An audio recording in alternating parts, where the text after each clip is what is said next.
Be sure to like, subscribe, click the bell for notifications, and share if you'd like. Thanks a lot. I appreciate it. Hi, and welcome to JFK Jr.'s George Magazine, February 1997 edition, A Survival Guide to the Future. In today's video, I'll be sharing one of the most sought-after sections of any magazine ever made, Platform 2020, A Survival Guide to the Future. Keep in mind this was written back in 1997, and these are future predictions. I'll break this section up into two separate videos because of the length. So today I'll be covering the following topics: transportation, the environment, education, and crime. In part 4, I'll cover disease, sex and drugs, warfare, and food. Let's begin. No politician ever lost a vote by invoking the future. You know, our children deserve a better one, and Bill Clinton is building a bridge to a brighter one. It's the most overused word in the political lexicon. Yet details are, as usual, sparse. What does the future hold? A new world of promise or apocalypse? We launched a discovery mission to the next millennium to find out what's on the other side. So buckle your chin strap and hold on as George enters the time warp and reemerges in the year 2020. A nation's future foretold. Transportation, trains, planes, and sky cars. What's happening now? Based on today's developments, the future of transportation looks a lot like the sci-fi world of Buck Rogers. In 1993, the government and the Big Three, Ford, Chrysler, and GM, formed the Partnership for a New Generation of Vehicles to create an environmentally friendly family sedan that gets 80 miles to the gallon. Prototypes are due out in 2004. In the world of locomotives, the Germans and Japanese have been working on magnetic levitation, maglev for short, which propels trains above a rail of magnetic energy at 300 miles an hour. But 1 mile of track may cost up to $20 million. So the US is settling for 18 new high-speed trains on the Boston to Washington route by 1999, with a top speed of 150 miles per hour. Most vehicles of the future will be guided by the $19 billion Global Positioning Program, which is already fully operational. The satellite-based navigation system allows travelers to determine their three-dimensional position anytime, anywhere, in any weather. Fast forward to 2020. All the cars of the future will require special sensors if they have any hope of making it off the ramp onto the automated highway system. In this elaborate version of cruise control, cars drive themselves on lanes equipped with sensors. And get ready for the Jetsons-esque Sky Car developed by Muller International, an aviation research and development company in Davis, California. This small flying commuter vehicle will be tested later this year. Other identified flying objects: NASA is currently testing the high-speed civil transport, a faster, bigger, more fuel-efficient Concorde due as early as 2010. At a speed of Mach 2.4, that's approximately 1,500 miles per hour, it will make the trip from Los Angeles to Tokyo in 4.5 hours. With a new global transportation network, you'll be able to transfer easily from one mode of travel to the other. Catchword of the future: intermodular. If, for example, your weekend in Vermont gets interrupted by an urgent call summoning you to Shimura, a coastal town in Japan, an HSCT traveling at Mach 2.4, and a maglev train or two, you could make the trip in just over 10 hours. Of course, there's no guarantee your luggage will make the same journey. The environment. Bugs to the rescue. Now.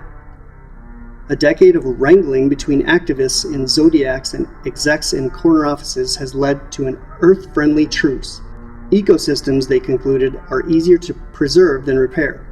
In 1992, corporations agreed to phase out the gases in aerosol cans and refrigerating systems, which tore a hole in the ozone layer.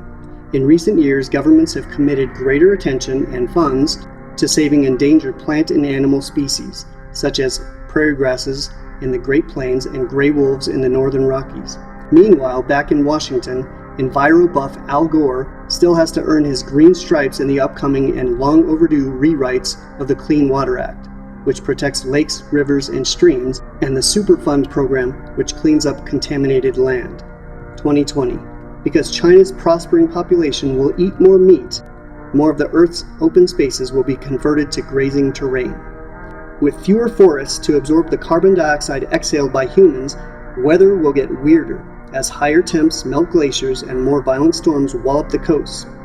Already, the new hot air is allowing tropical plants and insects to thrive in places they never did before. As humans adapt to these changes, scientists and politicians will turn to nature to take care of its own healing, letting some rivers run wild and forest fires burn to encourage regeneration. Instead of spraying pesticides, tomorrow's farmers and agribusiness execs will take up integrated pest management, releasing hordes of ladybugs, praying mantises, and wasps, which feed on crop-destroying insects in their fields.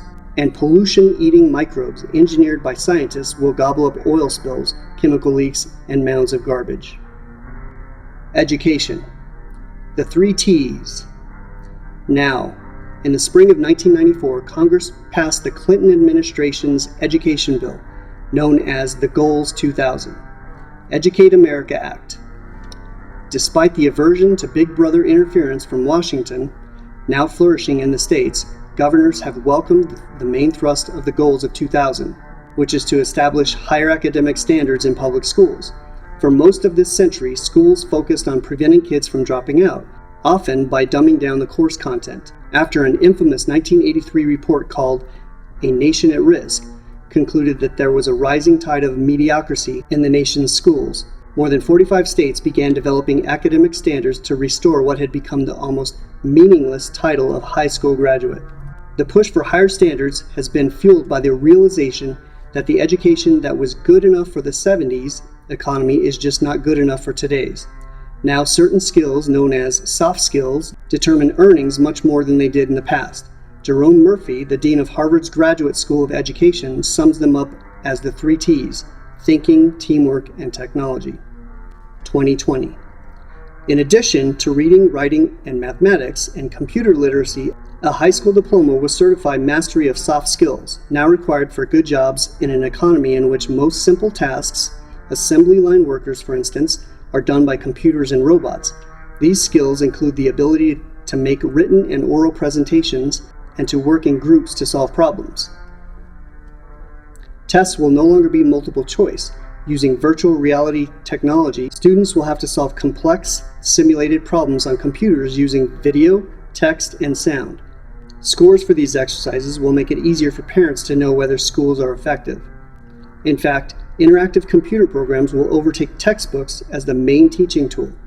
Talking computers and other multimedia technology will allow students to participate as actors in simulated historical settings, such as the Battle of Gettysburg, or examine the problem of global warming in 3 dimensions. Without leaving school, kids will also complete virtual internships supervised by online mentors in the private sector, connecting schools to the world of work. Finally, innovation will be the norm thanks to charter schools. Crime. A cashless country. Now, crime rates were down by 9% nationwide in 1996, thanks in part to new crime-fighting techniques. Community policing, for example, was introduced in New York City in the 1990s by the former police commissioner William Bratton, who believes that small crimes lead to larger ones. Thus, the police let panhandlers, prostitutes, and squeegee men, who offer to wash your windows or else, know they must behave or face arrest. Cops also question small-time hoods about neighborhood problems and crimes. Since 1992, crime has dropped an astounding 36% in New York City, a trend that appears to be sweeping the country. In other promising news, the crack epidemic appears to be dying out nationwide, perhaps as the second generation of potential users realizes the devastation the drug wreaked on its parents. Inner-city drug use in general has fallen substantially. More kids are staying in school and off the streets. Black and white teens are now graduating from high school at the same rate. We're not going to see crime rate increases, predicts James Austin of the National Council of Crime and Delinquency. 2020. Despite this optimistic picture, recent opinion polls show that Americans, perhaps thanks to the movie industry's apocalyptic visions, conjure up a future filled with frightening images of violence, rampant drug use, a gun in every glove compartment, and a RoboCop on every corner. But ask some leading criminologists and crime fighters, and a jarringly different picture emerges. Clean streets, graffiti-free subways, well-groomed parks, with unattended children playing until dusk. Many crime experts believe this generally rosy scenario is highly likely if several current trends continue. Violent crime rates keep falling. New methods of crime fighting take hold, and we move closer to a cashless society in which the ubiquity of electronic transactions will cripple the underground economy. And there's also a fallback measure. Experts predict that incarceration will outstrip higher education as the #1 consumer of state dollars. New prisons will house one of every 192 people in America, twice the rate in Singapore, and 14 times the rate in Japan. Criminals will be younger, more violent, and recidivist, and fiercely unreachable. The majority will be males, ages 14 to 17, from poor, abusive, or dysfunctional homes with slim job prospects. We're going to have two societies, says Peter Greenwood, director of the Criminal Justice Program of the RAND Corporation, a respectful think tank. One wired and cashless, another that's illegitimate and hasn't graduated from high school. This concludes Part 3. Part 4 will be the completion of Platform 2020, which will include disease, sex and drugs, warfare, and food. Be sure to like, subscribe, click the bell for notifications, and share if you'd like.